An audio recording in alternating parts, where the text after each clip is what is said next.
Hello mayam, mamangda matek short video ina yum kairapki maramsingi maramda matek hajakre adugi matung tarakpo ina full video haitare ama semjabani mayamgi mateng oiragadi haidana soigiba langiba yawarju mayamna ngapigane khalli do yengminasi ngasi topic asi causes of family problems haibani karidagi imung manung khanabagi maram oirakpano haibaduni family yanarakhtaba songnaraktabagi hawphamsi mayamna khanarisi yum palabu matung khakta matai manau yanaraktabadigi haina khanai sengna haibadi aduna taba problem mayam leidi family problem gi hawphamsi mama mapana macha kamaina yokki macha singda karamba poktak pirai karamba sanga loinare luhongbada karamba mawongda hongki luhongba matung mapam khut yawi yawde manemboki wangang sanga nupadugi mache machangi wangang sangang lamchak chajat laikai gi miwangang ba sina taba to kumar mayam leiri maram chingtu mathang yeminasi ahan yeminasi society akoigi samasna akoigi imung mata family da karamaina influence pibno haibado yeminasi laikai amaga masak manade maramdi laikai gi miyam gi warip tongan mayamna hingarisi ijat amagi makadan aduna yumdong kuding laikai mamangda choptanaba mayam mamangda ikoini heli utnaba hotnari aduna laikai du chapalak yo imung du chapalai duga laikai na piriba influence tu gi makada yumdu pajana nungsinana panminaba do ore khungang amaga khara chakhatpa mafam amaga mityeng tongali aduna laikai amana yumthong kuding amada piriba influence tu tongali haibadi chakhatpa lamdana tonganba laikai dugi mityeng do tongali khungang lomdana si chakhatnaba si tawnaba na tonganba warep launai aduna laikai duna piriba influence tu tongali haibadi adugu yum amana kaibda laikai samas tu ki khut yawdabasu natte yum kaibda laikai samas ki khut yawdabasu natte laikai miwa ngangba wa chakat ngangba sugumba mayam akhuna nungtigi thengnari khungang amaga khara chakhatpa mafam amaga family problem manar oi haibadi chakhatpa mafam yum amaga changadaba sambam kharga leibo moi imunda kai dauri kanana kai dauri habdo laikai family na yengchel oi kanantna yengchel oi moi society na khunggangdadi moi imunda kana sangre kana kai dauri habdo loina kupna yengnadi aduna mi punba punnabagi matung inna laikai dugi matung inna khatnaba sawnaba imungdugi tawyu mayam do tongal kani haibani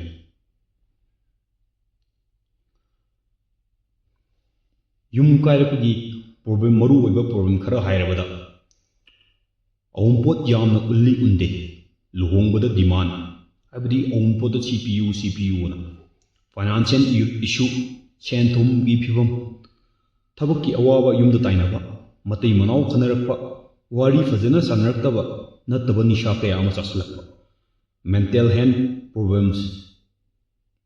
wakal gi leina oirakpa imung manung khanarakpa angang kamaina yokkani social media gi influence lack of intimacy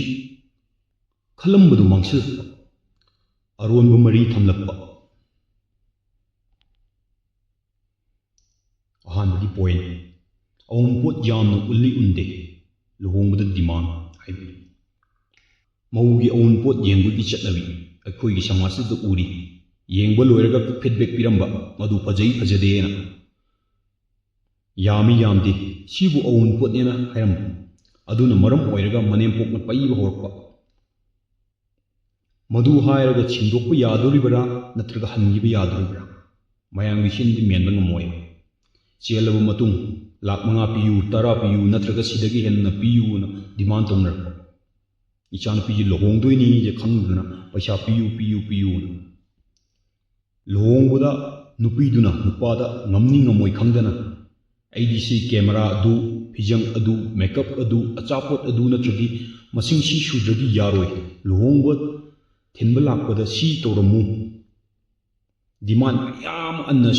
unnecessary ꯇꯧꯕ ꯀꯥꯟꯅꯔꯣꯏꯗꯕ ꯗꯤꯃꯥꯟ ꯃꯌꯥꯝ ꯑꯃ ꯇꯧꯕ ꯑꯩꯗꯤ ꯁꯤ ꯐꯤ ꯅꯠꯇ꯭ꯔꯗꯤ ꯌꯥꯔꯣꯏ ꯆꯥꯛꯀꯧꯕꯗ ꯅꯠꯇꯕ ꯄꯩꯁꯥ ꯍꯥꯏꯅꯔꯛꯄ ꯃꯆꯥꯅꯨꯄꯤꯒꯤ ꯆꯥꯛꯀꯧꯕꯅꯤ ꯃꯥꯅ ꯉꯝꯖꯕꯗꯣ ꯀꯧꯔꯒ ꯂꯣꯏꯔꯦ ꯁꯤ ꯄꯩꯁꯥ ꯁꯨꯛ ꯄꯤꯌꯨ ꯁꯨꯛ ꯇꯧ ꯑꯗꯨ ꯑꯗꯥꯅ ꯍꯥꯏꯅꯔꯛꯄ ꯅꯨꯄꯥꯗꯨ ꯄꯩꯁꯥ ꯆꯪꯕ ꯍꯦꯃꯟꯈꯤꯕꯅ ꯄꯩꯁꯥ ꯄꯨꯊꯈꯤꯕ ꯂꯨꯍꯣꯡꯕ ꯍꯥꯏꯕꯁꯤ ꯅꯨꯄꯥꯗꯨꯒꯤꯁꯨ ꯄꯩꯁꯥ ꯃꯌꯥꯝ ꯆꯪꯉꯤꯅꯤ ꯌꯨꯝ ꯁꯥꯕ ꯃꯌꯥꯝꯗꯨꯒꯤ ꯇꯧꯔꯛꯄ ꯑꯗꯨ ꯇꯧꯕꯗꯨꯗ ꯅꯨꯄꯥꯗꯨ ꯄꯩꯁꯥ ꯍꯦꯟꯅ ꯄꯨꯊꯣꯛꯈꯤꯕ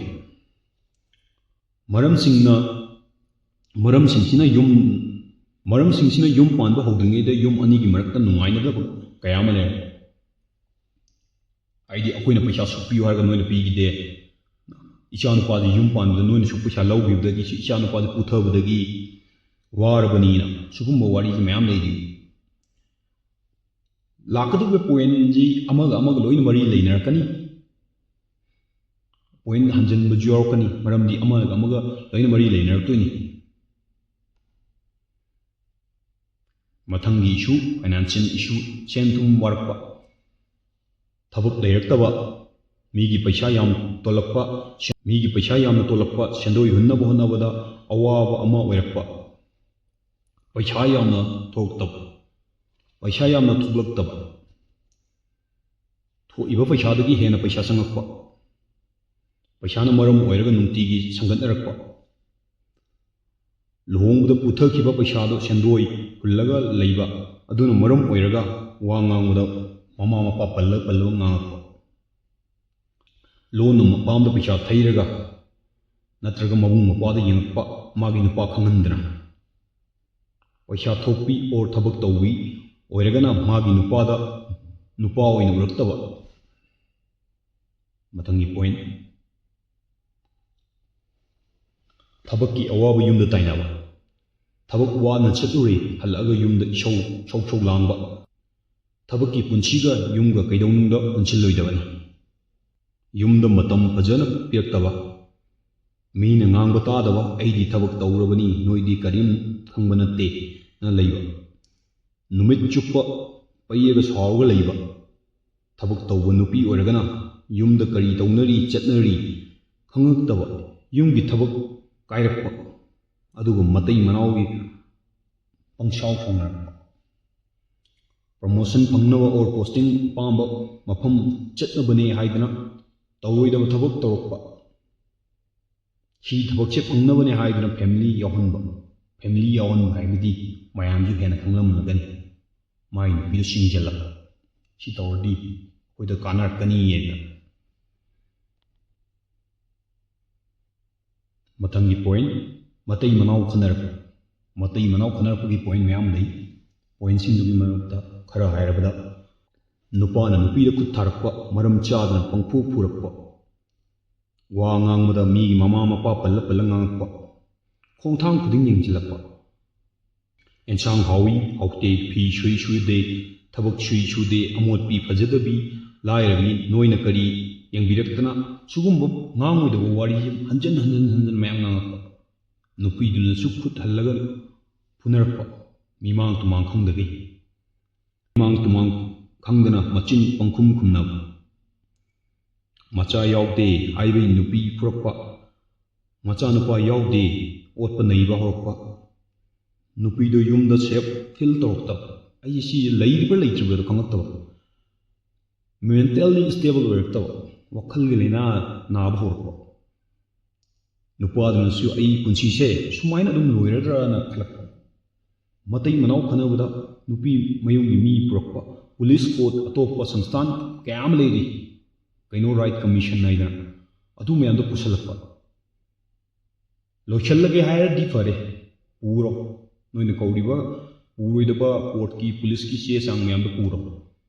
ꯇꯨꯡꯗ ꯅꯨꯄꯤꯗꯨꯒ ꯅꯨꯄꯥꯗꯨꯒ ꯂꯩꯃꯤꯟꯅꯒꯗꯧꯕ ꯑꯣꯏꯕ ꯇꯥꯔꯒꯗꯤ ꯌꯨꯝꯗꯨꯗ ꯀꯔꯤꯒꯨꯝꯕ ꯃꯌꯥꯝ ꯃꯥꯡꯗꯨꯗ ꯄꯨꯂꯤꯁ ꯄꯨꯁꯟꯗꯅ ꯈꯣꯠꯇꯅ ꯇꯧꯔꯕ ꯃꯇꯨꯡꯗ ꯃꯥꯒꯤ ꯃꯆꯥꯅꯨꯄꯤꯗꯣ ꯑꯃꯨꯛ ꯍꯟꯅ ꯅꯨꯡꯉꯥꯏꯅ ꯂꯩꯕ ꯉꯝꯈꯤꯗ꯭ꯔꯥ ꯍꯥꯏꯕ ꯀꯣꯏꯁꯟꯁꯤꯅꯤ ꯑꯩꯅ ꯃꯌꯥꯝꯗ ꯍꯪꯖꯅꯤꯡꯉꯤది ꯃꯊꯪꯒꯤ ꯄꯣꯏꯟ ꯐꯖꯅ ꯋꯥꯔꯤ ꯁꯥꯟꯅꯔꯛꯇꯕ ꯁꯥꯎꯅꯔꯦ ꯈꯠꯅꯔꯦꯅ ꯃꯥꯏ ꯏꯒꯣꯗꯨꯅ ꯂꯩꯊꯣꯛꯅꯈꯤꯕ soigre langre matungda tawroi si mi mangda fajade haiba ngamnadaba matai manau khuding wari fajana sanaga bigadabani matai manau wi wari mito amada share to biroidabani sauringai de any decision amta lobidaba matangi point da nattaba nisha kaya ama chasalakta nisha chabagi hinabi thadokpa ngamdaba nupa oiro nupi oiro hojik matam nisha isha sadaba mi leitre nisha do dum yum palaw matung dum char lei nisha airaga yu khaini kwa guli for atai atopa nisha mayam lei yum palaw matung nisha chasalaga nupi angang phuba yum da mi pusilaga sana yunainaba nupana oiba yai nupina oiba yai akoidi party ni akoidi aduni akoidi adani na mije pangpu pusalaga nisha charaga yumdu sana yunainaba yum palawa matung edik chubda rehabilitation center da hanjan thamlapa nisha charaga mi gi pochai huan bai yumda mi thumjalapa hairibe mayam asi koina toina dum uraba thabakni yum pale mai macha do koina tawre ado mai di center da chakhrene adu tawri ne mayamang da ikai ba kanu do mai khumba ya ba thabak oirakpa pot mi gi pot hura re ni sha do maram oiraga matangi kanu point da mental health problem wakhal leina kayama oirakpa haujikan nupi masana ai wakhal leina nare je khangidaba wakhal leina oira isi nupa du ngahak leitana khanarakpa nupi gi wa tabiraktaba manem makuna fajana tawbiraktaba thina dum ngang leiba nupi duna tawba thabak masing thabidaba ensang nongmota hawi haidaba wai taibda fajai fajade phi shui shude sumba wa macha je dum haili nupi je wahai da penthok ngami wahai da saugiba ngami nongan tabak toido wahai thagat wahai ma habiramba esna taw hawju hawi fajatu fajai sugumbo wahai thagat wahai macha jine mo penja dui lekai da manem nom mau phai fatten sandokpa nupi na angang unaba kuidringai thabak kai na tonba thina ngangba fu phog yawe I nauringai da tawroidaba thabak kaya ama tawnariba khoi samasida nupi chara do matam da si ngamu leiro kainom tawga si na si chara leiro na adagi nupi du mentally pressure oirakanda mama sangum thokpa ngamdaba suguma mayam thengnariba ado akoina di khangba ngamdaba nupa jina di khangchinba ngamdaba hairogana akoi matam da adu chanari na haigadawa yumdugi machan mache mobung mokwana maudo phajana yumdugi mini khanbidaba respect pibidaba thabakta mateng tawidaba yumgi ningona lai shaba yumdo moina panna bonarakpa laikai gi miwa yumduga pusalakpa toina thokpa thodo ama haragana ningon jingje mayum panbo oiro pandabo oiro yumduga moina panna budum honaba moina ngangdo taw moina haidu yaw sugumba jum tawba sugumba tawdaba imduna fajana pale mabungi nupi do fajana respect tawbiba wa samdat ngangbidaba fajana nupi mi yum pala lakpa ji mama pa nukhira mama pa do thadu ma laktoni adu kan moina respect tawba ji yam thina darkar oye moji nomu natra nomu di mi gi mayum da satoi moi da ju moi adu gi kana condition du moi soidna tengna kaneba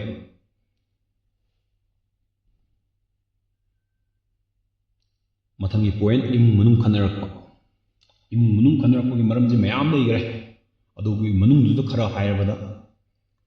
nupi du wa khuding mapam da tamba oibaisu oidabaisu aduda nupi mayumna lai yawpa macha nupi na tawum tami yam loina chumen law ma pan aisha nupi da du hayabra du taw yabra nupi du mapam da lona paisa theirakpa mamang da zuhai do point hanjalakpa yae imung manung kairakpai maram siju oirakuni lona paisa theibe masagi tawbu oiro mabung mapa gi yengbu oiro manau pa gi yengbu oiro mai nupa khangandana family du khangandana paisa tongan tongan theirak ꯅꯨꯄꯤꯗꯨꯒꯤ ꯌꯨꯝꯂꯣꯝꯒꯤ ꯃꯤ ꯂꯥꯛꯄꯗ ꯐꯖꯅ ꯀꯧꯕꯤ ꯉꯥꯡꯕꯤꯗꯕ ꯌꯨꯝꯗꯨꯒꯤ ꯃꯤꯁꯤꯡꯅ ꯍꯥꯏꯕꯗꯤ ꯃꯣꯏ ꯅꯨꯄꯤꯔꯣꯝꯗꯨꯒꯤ family ꯑꯃ ꯂꯥꯛꯑꯦ ꯀꯩꯅꯣ ꯇꯧꯔꯦ ꯂꯥꯛꯑꯦ ꯍꯥꯏꯔ ꯀꯥꯟꯗ ꯐꯖꯅ ꯉꯥꯡꯗꯅ ꯈꯣꯠꯇꯅ ꯇꯧꯗꯕ ꯇꯧꯔꯣꯏꯗꯕꯒꯤ ꯃꯔꯝꯁꯤ ꯃꯃꯥꯡꯗ ꯄꯟꯈꯤꯕꯗꯣ ꯂꯨꯍꯣꯡꯕꯗ ꯈꯟꯅꯔꯛꯈꯤꯕ ꯌꯥꯏ ꯄꯩꯁꯥꯒꯤ ꯃꯔꯝꯗꯒꯤ ꯑꯣꯏꯈꯤꯕ ꯌꯥꯏ ꯃꯣꯏ ꯏꯃꯨꯡꯅ ꯐꯖꯅ ꯇꯧꯈꯤꯗꯕ ꯌꯥꯏ ꯑꯗꯨꯒꯤ ꯃꯌꯥꯝꯗꯨꯅ ꯃꯔꯝ ꯑꯣꯏꯔꯒ ꯅꯨꯄꯤꯗꯣ ꯐꯖꯅ ꯃꯣꯏꯒꯤ ꯏꯃꯨꯡꯒꯤ ꯃꯤ ꯂꯥꯛꯄꯗ ꯐꯖꯅ ꯉꯥꯡꯕꯤꯗꯕ ꯇꯧꯕꯤꯗꯕ ꯌꯨꯝꯗ ꯃꯟꯇ꯭ꯔ ꯖꯥꯗꯨ ꯋꯥꯔꯤ ꯇꯧꯔꯛꯄ ꯅꯨꯄꯥ ꯁꯦꯝꯖꯤꯟꯈ꯭ꯔꯦ ꯅꯨꯄꯥ ꯐꯥꯈ꯭ꯔꯦ ꯍꯧꯖꯤꯛꯀꯥꯟ ꯌꯥꯝ ꯇꯣꯏꯅ ꯌꯨꯝꯊꯣꯡ ꯈꯨꯗꯤꯡꯒꯤ ꯑꯗꯨꯝ ꯇꯧꯕ ꯊꯕꯛꯅꯤ ꯅꯨꯄꯥ ꯐꯥꯈ꯭ꯔꯦꯅ ꯃꯥꯏꯕ ꯃꯥꯏꯕꯤ ꯀꯧꯔꯨꯔꯅꯤ ꯀꯩꯅꯣ ꯇꯧꯔꯨꯔꯅꯤ ꯑꯣꯏꯕꯩꯅꯤ ꯈꯪꯗꯦ ꯑꯣꯏꯗꯕꯩꯅꯤ ꯈꯪꯗꯦ ꯁꯤꯒꯨꯝꯕ ꯋꯥꯔꯤꯁꯦ ꯑꯗꯨꯝ ꯅꯣꯡꯉꯥꯟꯕ ꯅꯨꯃꯤꯠꯇ ꯑꯗꯨꯝ ꯇꯧ ꯂꯩꯕ ꯑꯌꯨꯛ ꯍꯧꯒꯠꯄꯒ ꯃꯧ ꯍꯧꯒꯠꯂꯤ ꯍꯧꯒꯠꯇꯦ ꯄꯪꯂꯥꯎ ꯂꯥꯎꯕ ꯃꯧꯁꯤ ꯊꯦꯡꯉꯤꯅꯦ ꯄꯨꯡ ꯑꯗꯨꯛꯇ ꯍꯧꯒꯠꯀꯗꯧꯅꯤꯅꯦ ꯑꯗꯥꯗ ꯍꯧꯒꯠꯀꯗꯧꯅꯤꯅꯦ ꯍꯣꯏ ꯅꯨꯄꯤꯗꯣ ꯊꯦꯡꯅ ꯍꯧꯒꯠꯂꯝꯕ ꯌꯥꯏ ꯅꯨꯄꯤꯗꯣ ꯑꯉꯥꯡ ꯆꯦꯜꯂꯝꯕ ꯇꯥꯔꯗꯤ ꯑꯍꯤꯡꯗꯣ ꯇꯨꯝꯃꯝꯕ ꯌꯥꯏ ꯇꯨꯝꯃꯝꯗꯕ ꯌꯥꯏ ꯑꯗꯨ ꯎꯗꯕ ꯍꯧꯒꯠꯂꯤ ꯍꯧꯒꯠꯇꯦ ꯑꯗꯨ ꯈꯛꯇꯪ ꯎꯕ ꯃꯌꯥꯝꯃꯛꯇ ꯐꯖꯗꯦ ꯑꯗꯨ ꯈꯛꯇꯪ ꯎꯕ ꯅꯨꯄꯤꯗꯨꯅ ꯀꯌꯥꯝ ꯋꯥꯔꯤ ꯍꯥꯏꯕꯗꯨꯗꯤ ꯎꯗꯕ ꯃꯅꯦꯝ ꯃꯄꯨꯅ ꯐꯖꯅ ꯇꯧꯕꯤꯔꯛꯇꯕ ꯊꯤꯅ ꯑꯗꯨꯝ ꯉꯥꯡ ꯂꯩꯕ ꯅꯨꯄꯤꯗꯨꯅ ꯇꯧꯕ ꯊꯕꯛ ꯃꯁꯤꯡ ꯊꯥꯕꯤꯗꯕ ꯑꯦꯟꯁꯥꯡ ꯅꯣꯡꯃꯇ ꯍꯥꯎꯏ ꯍꯥꯏꯗꯕ ꯋꯥꯏ ꯇꯩꯕꯗ ꯐꯖꯩ ꯐꯖꯗꯦ ꯐꯤ ꯁꯨꯏ ꯁꯨꯗꯦ ꯉꯁꯥꯏ ꯃꯃꯥꯡꯗ ꯍꯥꯏꯈꯤꯕꯗꯣ ꯁꯤꯒꯨꯝꯕ ꯋꯥꯔꯤ ꯃꯆꯥ ꯃꯌꯥꯝꯁꯤꯗꯩꯅꯦꯕ ꯑꯩꯅ ꯇꯧꯕ ꯊꯕꯛꯅ ꯐꯩ ꯍꯥꯏ ꯐꯖꯩ ꯍꯥꯏ ꯐꯖꯗꯦ ꯍꯥꯏ ꯃꯥꯏ ꯃꯆꯥꯅꯨꯄꯤꯅ ꯇꯧꯕ ꯊꯕꯛꯅ ꯑꯩꯉꯣꯟꯗ ꯀꯌꯥꯝ ꯍꯦꯜꯂꯗꯅ ꯍꯥꯏꯅ ꯃꯧꯗꯨꯁꯨ ꯃꯁꯥꯗ ꯐꯥꯎꯖꯔꯛꯄ ꯍꯥꯏꯇꯥꯔꯦ ꯃꯥꯏ ꯃꯆꯥꯅꯨꯄꯤꯅ ꯍꯤꯟꯖꯥꯡ ꯀꯌꯥꯝ ꯍꯦꯟꯅ ꯍꯥꯎꯅ ꯊꯣꯡꯗꯅ ꯃꯧ ꯑꯇꯣꯞꯄꯗꯨꯅ ꯀꯌꯥꯝ ꯍꯦꯟꯅ ꯊꯣꯡꯗꯅ ꯑꯩꯉꯣꯟꯗ ꯈꯛꯇ ꯍꯥꯏꯔꯤꯁꯤ ꯀꯩꯗꯧꯕꯩꯅꯣ ꯁꯤꯒꯨꯝꯕꯁꯦ ꯐꯥꯎꯔꯛꯄ ꯍꯥꯏꯇꯥꯔꯦ ꯂꯩꯀꯥꯏꯗ ꯃꯅꯦꯝꯅ ꯃꯧ ꯐꯩ ꯐꯠꯇꯦꯅ ꯁꯟꯗꯣꯛꯄ ꯉꯁꯥꯏ ꯃꯃꯥꯡꯗ ꯍꯥꯏꯈꯤꯕꯗꯣ ꯃꯧꯁꯦ ꯐꯩ ꯐꯠꯇꯦ ꯑꯗꯨ ꯇꯧꯋꯤ ꯇꯧꯗꯦ ꯌꯨꯝ ꯑꯃ ꯄꯥꯟꯒꯦ ꯍꯥꯏꯔꯗꯤ ꯂꯩꯀꯥꯏꯗ ꯋꯥꯁꯦ ꯁꯟꯗꯣꯛꯇꯕ ꯐꯕ ꯑꯣꯏꯔꯣ ꯐꯠꯇꯕ ꯑꯣꯏꯔꯣ ꯅꯣꯏ ꯏꯃꯨꯡꯒꯤ ꯋꯥ ꯅꯣꯏ ꯏꯃꯨꯡꯗ ꯑꯗꯨꯝ ꯊꯝꯕ ꯅꯣꯏ ꯐꯩ ꯐꯠꯇꯦ ꯑꯗꯨꯗꯤ ꯅꯣꯏ ꯏꯃꯨꯡꯒꯤ ꯂꯥꯎꯅꯔꯤꯕ ꯈꯠꯅꯔꯤꯕ ꯆꯥꯡꯗꯨꯒꯤ ꯃꯇꯨꯡꯗ ꯃꯌꯥꯝꯅ ꯗꯤꯁꯤꯖꯟ ꯑꯗꯨꯝ ꯂꯧꯈ꯭ꯔꯅꯤ ꯅꯣꯡꯉꯥꯟꯕ ꯅꯨꯃꯤꯠꯇꯥꯎ ꯈꯟꯅꯔ ꯂꯩꯔꯒ ꯃꯧ ꯐꯠꯇꯦ ꯐꯠꯇꯦ ꯐꯠꯇꯦꯅ ꯂꯥꯎꯔꯗꯤ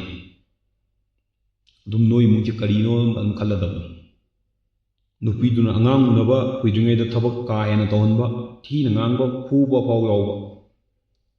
ꯏ ꯅꯧꯔꯤꯉꯩꯗ ꯇꯧꯔꯣꯏꯗꯕ ꯊꯕꯛꯁꯤꯡ ꯍꯥꯏꯕꯤꯗꯣ ꯃꯆꯟ ꯅꯨꯄꯤꯅ ꯃꯧꯗ ꯁꯪꯒꯠꯄꯗ ꯈꯨꯝꯕꯗ ꯀꯅꯥꯝ ꯀꯔꯤꯝ ꯍꯥꯏꯗꯕ ꯌꯨꯝꯗꯨꯒꯤ ꯅꯤꯉꯣꯜꯅ ꯂꯥꯏ ꯁꯥꯅꯕ ꯍꯣꯠꯅꯔꯛꯄ ꯌꯨꯝꯗ ꯃꯣꯏꯅ ꯄꯥꯟꯅꯕ ꯍꯣꯠꯅꯔꯛꯄ ꯃꯧꯗꯨꯅ ꯃꯅꯦꯝ ꯃꯀꯨꯗ ꯃꯃꯥ ꯃꯄꯥꯅꯤ ꯈꯟꯕ ꯉꯝꯃꯛꯇꯕ ꯂꯩꯀꯥꯏꯒꯤ ꯃꯤꯋꯥ ꯌꯨꯝꯗꯨꯗ ꯄꯨꯁꯤꯜꯂꯛꯄ ꯂꯩꯀꯥꯏꯒꯤ ꯃꯤꯋꯥ ꯌꯨꯝꯗꯨꯗ ꯄꯨꯁꯤꯜꯂꯛꯄ ꯍꯥꯏꯕꯁꯤ ꯃꯧꯗꯨꯅ ꯑꯣꯏꯕ ꯌꯥꯏ ꯃꯅꯦꯝꯅ ꯑꯣꯏꯕ ꯌꯥꯏ ꯃꯈꯥ ꯇꯥꯔꯛꯄ ꯑꯣꯏꯅ ꯃꯧ ꯃꯁꯦꯟ ꯑꯩ ꯐꯩ ꯍꯥꯏꯅꯕ ꯇꯥꯟꯅꯔꯛꯄ ꯑꯣꯏꯗꯕ ꯉꯥꯡꯅꯔꯛꯄ ꯑꯃꯅ ꯑꯃ ꯅꯝꯊꯅꯕ ꯍꯣꯠꯅꯔꯛꯄ ꯃꯧ ꯑꯅꯤ ꯅꯠꯇ꯭ꯔꯒ ꯑꯅꯤꯗꯒꯤ ꯍꯦꯟꯅ ꯂꯩꯕ ꯌꯨꯝꯗ ꯃꯧ ꯃꯁꯦꯟ ꯃꯣꯏ ꯃꯔꯛꯇ ꯀꯝꯄꯤꯇꯤꯁꯟ ꯇꯧꯕ ꯑꯩ ꯐꯩ ꯍꯥꯏꯅꯕ ꯊꯕꯛ ꯇꯧꯕꯗ ꯃꯧ ꯃꯁꯦꯟ ꯇꯥꯟꯅꯔꯛꯄ ꯃꯥꯅ ꯇꯧꯗ꯭ꯔꯗꯤ ꯑꯩꯅ ꯀꯩꯗꯧ ꯇꯧꯗꯣꯏꯅꯣꯅ ꯃꯧ ꯑꯃ ꯇꯨꯝ ꯂꯩꯈ꯭ꯔꯒ ꯑꯃꯅ ꯀꯩꯗꯧꯕꯩ ꯇꯧꯗꯣꯏꯅꯣꯅ ꯁꯤꯒꯨꯝꯕ ꯋꯥꯁꯦ ꯂꯩꯅꯔꯛꯄ ꯍꯥꯟꯅ ꯌꯨꯝꯗꯨꯗ ꯃꯧ ꯑꯃꯈꯛꯇꯪ ꯂꯥꯛꯄ ꯃꯇꯝꯗ ꯃꯧꯗꯨ ꯃꯇꯣꯝꯇ ꯑꯗꯨꯝ ꯊꯕꯛꯇꯨ ꯇꯧꯔꯝꯃꯤ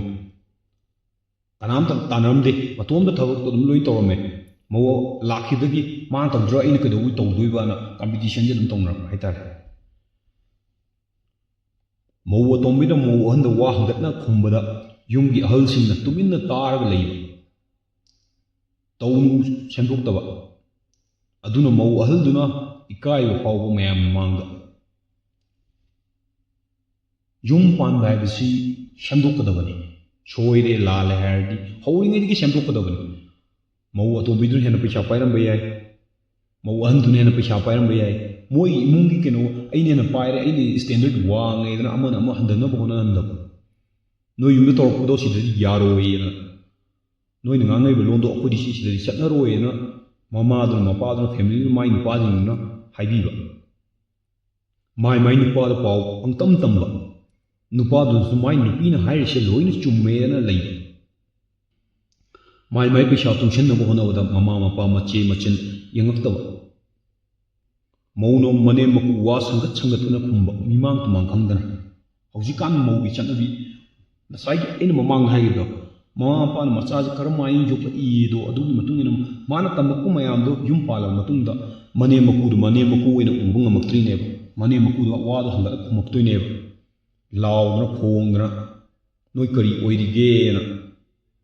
ꯁꯤꯒꯨꯝꯕꯁꯦ ꯍꯧꯔꯛꯄꯗꯒꯤ ꯃꯥꯏ ꯅꯨꯄꯥꯅ ꯌꯥꯗꯦꯅ ꯈꯪꯍꯟꯕ ꯅꯤꯉꯣꯜ ꯂꯥꯛꯄꯗ ꯐꯖꯅ ꯀꯧꯕꯤ ꯉꯥꯡꯕꯤꯗꯕ ꯃꯆꯟ ꯃꯆꯦꯁꯤꯡꯗꯨ ꯌꯨꯝ ꯄꯥꯟꯈ꯭ꯔꯕ ꯅꯣꯡ ꯐꯥꯗꯣꯛ ꯌꯨꯝꯗꯨꯗ ꯂꯥꯛꯄꯗ ꯃꯧꯁꯤꯡꯗꯨꯅ ꯐꯖꯅ ꯀꯧꯕꯤ ꯉꯥꯡꯕꯤꯗꯅ ꯇꯧꯕꯤꯗꯕ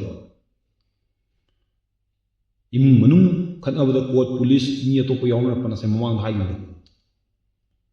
ꯑꯦꯂꯦꯛꯁꯟꯅ ꯃꯔꯝ ꯑꯣꯏꯔꯒ ꯃꯆꯤꯟ ꯃꯅꯥꯎ ꯊꯥꯡ ꯄꯥꯏꯅꯔꯛꯄ ꯁꯤꯁꯨ ꯃꯔꯝ ꯑꯃꯅꯤ ꯃꯆꯤꯟ ꯃꯅꯥꯎ ꯈꯠꯅꯕꯒꯤ ꯃꯔꯝ ꯆꯥꯎꯅ ꯑꯃꯁꯨ ꯑꯣꯏꯔꯤꯅꯤ ꯑꯩꯗꯤ ꯄꯩꯁꯥ ꯁꯨꯛ ꯄꯤꯁꯟꯈꯤꯕꯅꯤ ꯑꯩꯅ ꯊꯥꯗꯔꯤꯕ ꯄꯥꯔꯇꯤꯁꯤꯗ ꯊꯥꯗꯧ ꯍꯌꯦꯡ ꯏꯆꯥ ꯊꯕꯛ ꯍꯥꯞꯇꯣꯏꯅꯤ ꯁꯤꯒꯨꯝꯕ ꯃꯌꯥꯝ ꯂꯩꯅꯕ ꯅꯨꯄꯥꯗꯨꯅ ꯃꯁꯤ ꯁꯦꯝꯗꯣꯛꯅꯕ ꯍꯣꯠꯅꯕꯗ ꯃꯃꯥꯒꯤ ꯃꯤꯆꯪ ꯆꯪꯉꯤ ꯑꯣꯔ ꯃꯇꯨꯒꯤ ꯃꯤꯆꯪ ꯆꯪꯉꯤ ꯍꯥꯏꯗꯅ ꯑꯔꯥꯟꯕ ꯇꯥꯕ ꯑꯗꯨꯅ ꯃꯇꯨꯡꯗ ꯉꯥꯡꯕ ꯉꯝꯗꯕ ꯍꯥꯏꯕꯗꯤ ꯏꯃꯨꯡꯁꯤꯗ ꯇꯧꯅꯔꯤꯁꯦ ꯁꯣꯏꯔꯦ ꯑꯩ ꯅꯨꯄꯤꯅ ꯆꯠꯂꯤꯁꯦ ꯁꯣꯏꯔꯦ ꯅꯠꯇ꯭ꯔꯒ ꯏꯃꯥꯅ ꯇꯧꯔꯤꯁꯦ ꯁꯣꯏꯔꯦ ꯃꯌꯥꯝ ꯃꯥꯡꯗꯣꯛ ꯁꯨꯃꯥꯏꯅ ꯋꯥ ꯉꯥꯡꯉꯤꯕ ꯂꯥꯎꯔꯤꯕ ꯂꯩꯀꯥꯏꯗ ꯃꯤ ꯋꯥ ꯉꯥꯡꯉꯨꯔꯤꯕ ꯈꯣꯠꯂꯤꯕ ꯃꯌꯥꯝꯁꯦ ꯁꯣꯏꯔꯦꯅꯦ ꯁꯤꯗꯤ ꯁꯦꯝꯗꯣꯛꯇ ꯌꯥꯔꯔꯣꯏꯅꯦ ꯃꯆꯥꯅꯨꯄꯥꯗꯨꯅ ꯈꯪꯉꯒ ꯁꯦꯝꯗꯣꯛꯅꯕ ꯍꯣꯠꯅꯕꯗ ꯅꯪꯗꯤ ꯅꯣꯏ ꯃꯥꯒꯤ ꯃꯤꯆꯪ ꯆꯪꯉꯤꯅꯦ ꯅꯪꯗꯤ ꯅꯇꯨꯒꯤ ꯃꯤꯆꯪ ꯆꯪꯉꯤꯅꯦ ꯁꯨꯃꯥꯏꯅ ꯋꯥ ꯍꯦꯛꯇ ꯉꯥꯡꯕ ꯍꯦꯛ ꯉꯥꯡꯉꯨꯔꯒꯅ ꯑꯩ ꯏꯆꯥ ꯅꯨꯄꯥꯁꯦ ꯅꯨꯄꯤꯅ ꯐꯥꯈ꯭ꯔꯦꯅꯦ ꯁꯤꯒꯨꯝꯕ ꯋꯥ ꯃꯟꯇ꯭ꯔ ꯖꯥꯗꯨ ꯇꯧꯁꯟꯈ꯭ꯔꯦ ꯁꯤꯒꯨꯝꯕ ꯋꯥꯁꯦ ꯇꯣꯏꯅ ꯑꯗꯨꯝ ꯊꯣꯛꯅꯕ ꯈꯠꯅꯕ ꯂꯣꯏꯔꯕ ꯃꯇꯨꯡ ꯃꯧ ꯑꯃꯅ ꯍꯥꯏꯗꯣꯏꯁꯦ ꯅꯨꯄꯥꯗꯨꯒꯤ ꯏꯃꯨꯡꯗ ꯑꯣꯏꯔꯒꯅ ꯑꯩꯗꯤ ꯂꯣꯏꯅꯔꯕꯅꯤ ꯄꯨꯟꯁꯤ ꯆꯨꯞꯄꯒꯤ ꯀꯧꯅꯔꯔꯣꯏ ꯉꯥꯡꯅꯔꯔꯣꯏ ꯍꯦꯛꯇ ꯍꯥꯏꯗꯣꯛꯄ ꯉꯝꯃꯦꯕ ꯑꯗꯨꯒ ꯑꯗꯨꯒꯤ ꯀꯟꯗꯤꯁꯟꯗꯨ ꯀꯔꯤꯒꯨꯝꯕ ꯅꯨꯄꯤꯗꯨꯒꯤ ꯐꯦꯃꯤꯂꯤꯗꯨꯒ ꯅꯨꯄꯥꯗꯨꯒ ꯅꯠꯇ꯭ꯔꯒ ꯅꯨꯄꯥꯗꯨꯒꯤ ꯐꯦꯃꯤꯂꯤꯗꯨꯒ ꯈꯟꯅꯕ ꯑꯣꯏꯔꯝꯕ ꯇꯥꯔꯒꯅ ꯅꯨꯄꯤꯗꯨꯅ ꯍꯥꯏꯗꯣꯏꯁꯦ ꯑꯩꯒꯤꯗꯤ ꯏꯃꯥꯅꯤ ꯏꯄꯥꯅꯤ ꯏꯕꯨꯡꯅꯤ ꯃꯣꯏꯒ ꯁꯥꯎꯅꯕ ꯌꯥꯗꯦ ꯀꯩꯗꯧꯕꯩꯅꯣ ꯃꯣꯏ ꯁꯥꯎꯅꯗꯣꯏꯁꯦ ꯑꯩꯗꯤ ꯄꯨꯟꯁꯤ ꯆꯨꯞꯄ ꯇꯠꯅꯕ ꯌꯥꯕ ꯅꯠꯇꯦꯅ ꯁꯨꯃꯥꯏꯅ ꯊꯦꯝꯖꯤꯟꯅꯕ ꯍꯣꯠꯅꯒꯅꯦꯕ ꯁꯤ ꯌꯨꯝ ꯈꯨꯗꯤꯡꯃꯛꯇ ꯊꯣꯛꯄ ꯊꯕꯛꯅꯦꯕ ꯃꯊꯪꯒꯤ ꯄꯣꯏꯟꯗ ꯑꯉꯥꯡ ꯀꯃꯥꯏꯅ ꯌꯣꯛꯀꯅꯤ ꯌꯨꯝꯗꯨꯗ ꯇꯧꯅꯔꯤꯕ ꯃꯌꯥꯝꯗꯣ ꯑꯉꯥꯡꯗꯨꯅ ꯇꯝꯗꯣꯏꯅꯤ ꯑꯐꯕ ꯑꯣꯏꯔꯣ ꯐꯠꯇꯕ ꯑꯣꯏꯔꯣ ꯑꯩꯈꯣꯏꯅ ꯇꯥꯛꯏꯕ ꯃꯌꯥꯝꯗꯣ ꯑꯩꯈꯣꯏꯅ ꯉꯥꯡꯅꯔꯤꯕ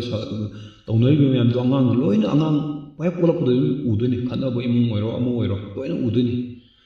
ꯃꯇꯩ ꯃꯅꯥꯎ ꯈꯟꯅꯔꯦ ꯂꯥꯎ ꯈꯣꯡ ꯇꯧ ꯂꯩꯔꯦ ꯑꯉꯥꯡꯗꯨꯒꯤ ꯍꯥꯠ ꯁꯣꯛꯈꯤꯕ ꯌꯥꯏ ꯑꯣꯔ ꯀꯤꯒꯟꯕ ꯌꯥꯏ ꯅꯠꯇ꯭ꯔꯒ ꯈꯠꯅꯕ ꯌꯥꯝ ꯄꯥꯝꯕ ꯑꯉꯥꯡ ꯑꯃ ꯑꯣꯏꯈꯤꯕ ꯌꯥꯏ ꯅꯣꯏꯅ ꯇꯧꯕ ꯃꯇꯨꯡ ꯏꯟꯅ ꯑꯉꯥꯡꯗꯨꯒꯤ ꯂꯥꯏꯐꯇ decision ꯂꯧꯗꯣꯏꯅꯦꯕ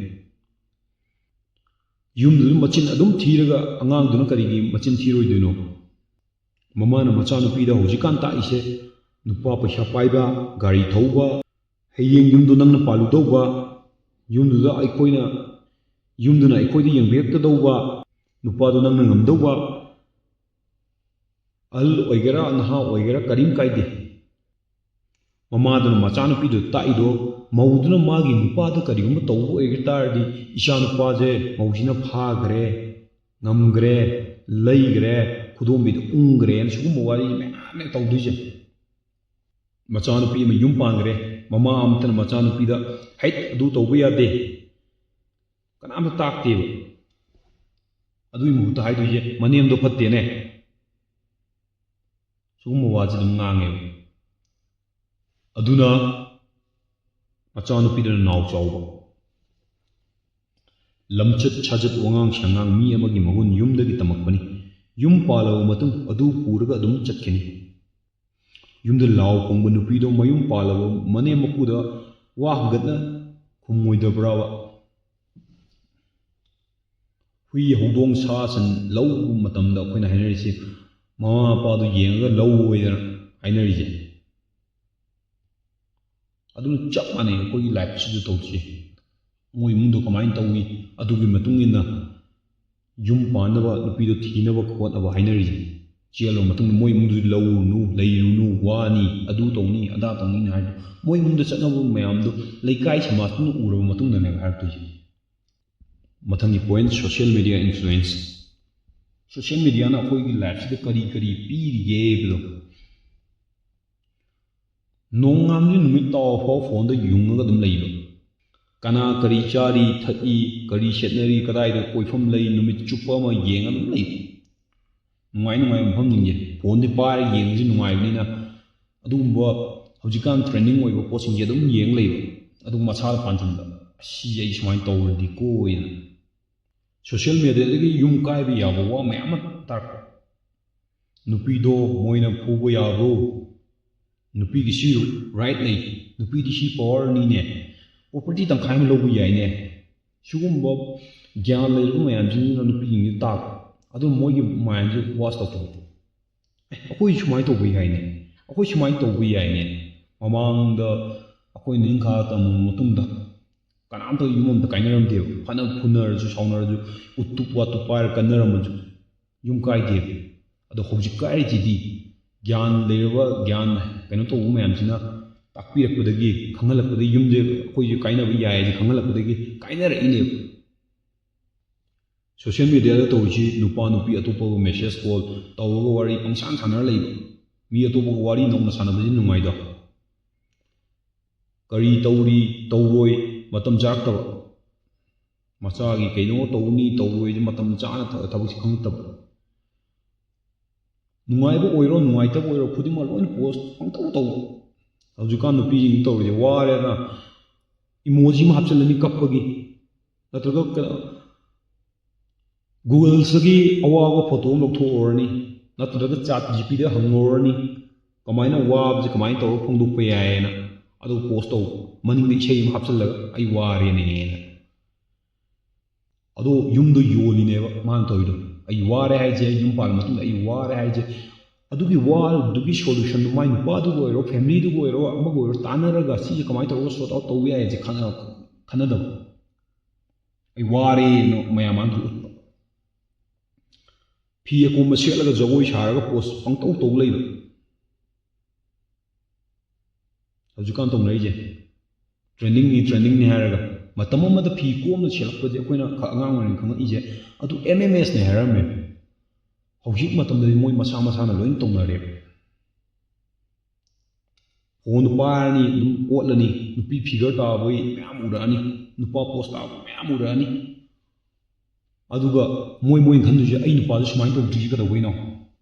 ai nupi ji smain to diji ka da boino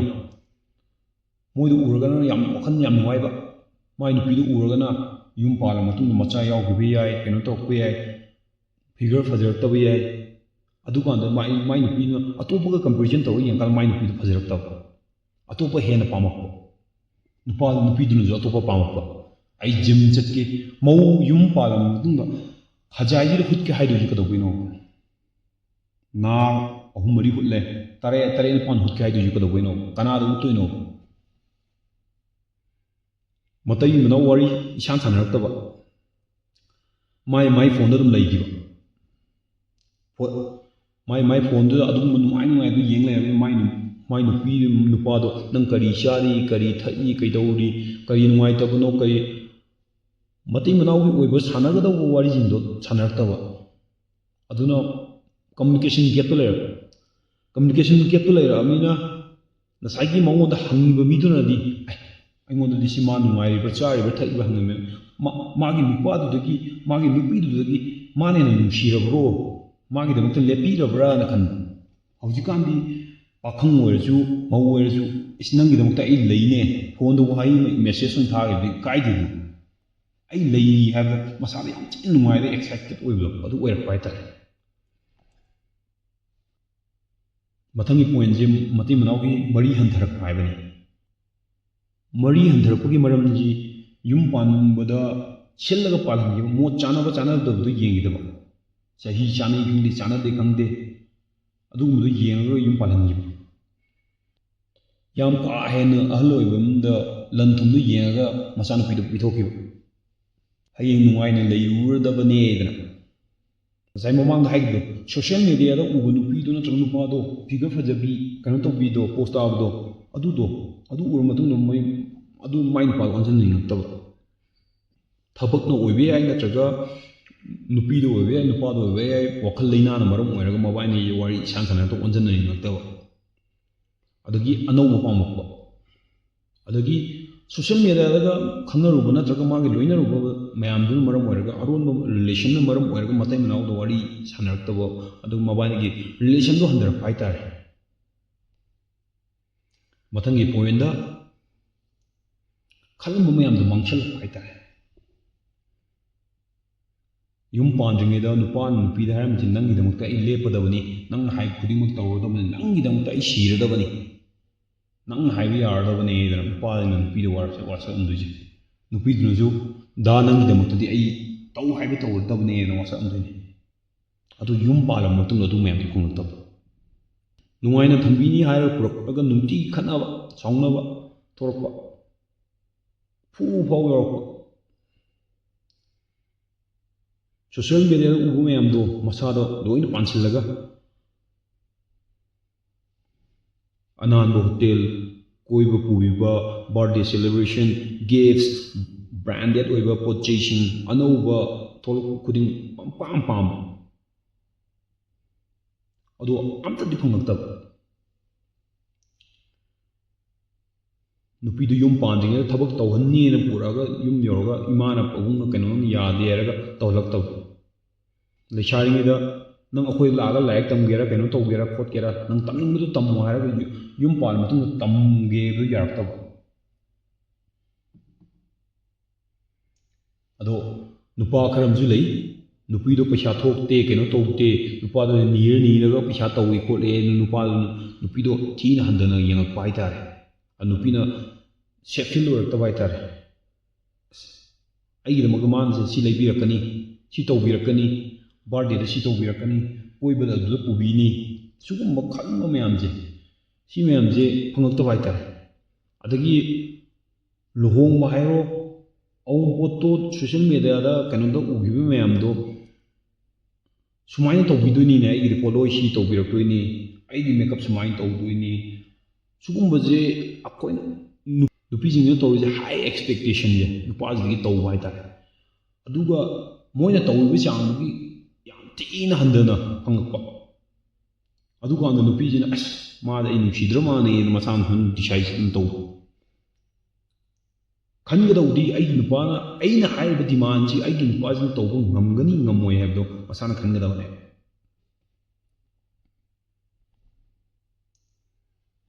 ꯃꯊꯪꯒꯤ ꯄꯣꯏꯟ ꯑꯔꯣꯟꯕ ꯃꯔꯤ ꯊꯝꯃꯛꯄ ꯑꯔꯣꯟꯕ ꯃꯔꯤ ꯊꯝꯃꯛꯄꯒꯤ ꯃꯔꯝ ꯃꯌꯥꯝ ꯂꯩꯈ꯭ꯔꯦ ꯃꯔꯝ ꯈꯔ ꯑꯃ ꯍꯥꯏꯔꯛꯄꯗ ꯃꯃꯥꯡꯗ ꯍꯥꯏꯕꯗꯣ ꯌꯨꯝ ꯄꯥꯟꯗ꯭ꯔꯤꯉꯩꯗ ꯍꯥꯏꯔꯝꯕ ꯃꯌꯥꯝꯗꯨ ꯐꯪꯂꯛꯇꯕ ꯅꯨꯡꯉꯥꯏꯅ ꯂꯩꯕ ꯐꯪꯂꯛꯇꯕ ꯃꯤ ꯈꯨꯗꯤꯡꯃꯛ ꯂꯣꯏꯅ ꯅꯨꯡꯉꯥꯏꯅ ꯂꯩꯕ ꯄꯥꯝꯃꯤꯅꯤ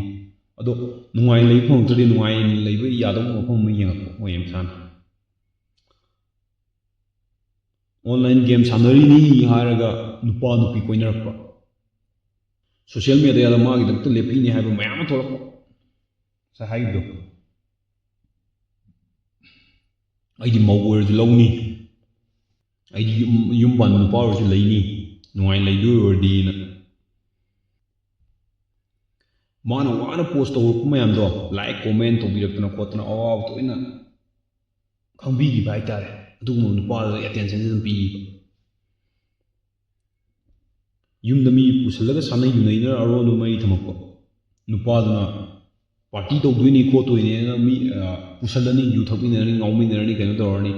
ꯇꯣꯏꯅ ꯊꯛꯇꯅ ꯈꯣꯠꯇꯅ ꯇꯧꯔꯅꯤ ꯅꯨꯄꯤꯁꯤ ꯃꯆꯥ ꯑꯃ ꯊꯛꯎ ꯑꯗꯨ ꯇꯧ ꯑꯗꯥ ꯇꯧꯕꯅ ꯑꯗꯨꯗꯒꯤ ꯉꯥꯎꯅꯔꯝꯃꯤ ꯀꯩꯅꯣ ꯇꯧꯔꯝꯃꯤꯅ ꯃꯔꯤꯗꯨ ꯇꯣꯉꯥꯟ ꯇꯣꯉꯥꯟꯅ ꯂꯩꯅꯗꯕ ꯅꯠꯇꯦꯕ ꯁꯤꯒꯨꯝꯕ ꯃꯌꯥꯝ ꯊꯣꯛꯏꯅꯦꯕ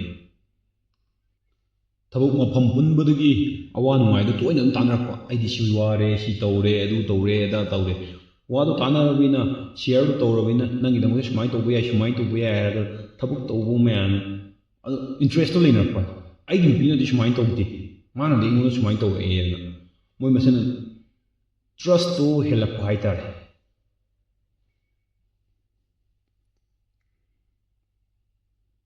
ꯄꯣꯁꯇꯤꯡ ꯃꯐꯝ ꯆꯠꯈ꯭ꯔꯒ ꯑꯇꯣꯞꯄ ꯅꯨꯄꯤ ꯀꯣꯏꯔꯛꯄ ꯍꯥꯟꯅ ꯈꯪꯅꯔꯝꯕ ꯃꯥꯒꯤ ꯑꯦꯛꯁꯇꯨꯒ ꯄꯥꯎ ꯐꯥꯎꯅꯔꯛꯄ ꯃꯆꯥꯅꯨꯄꯥ ꯌꯥꯎꯗ꯭ꯔꯦ ꯃꯆꯥꯅꯨꯄꯤ ꯌꯥꯎꯗ꯭ꯔꯦ